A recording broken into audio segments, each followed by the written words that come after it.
أنا موجود في شارع صلاح الدين جنوب حي الزيتون.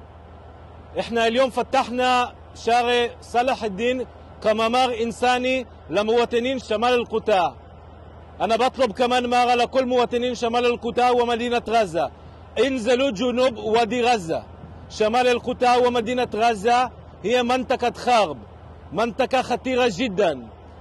حماس المجرم الإرهابي بيستغلكم كضروب بشرية.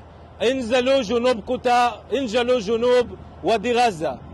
احنا بنعطي السماح لإدخال المساعدات الإنسانية لجنوب وادي غزة.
לגבי לבנון, אנחנו תוקפים על בסיס מידע מודיעיני ואנחנו נמשיך לתקוף.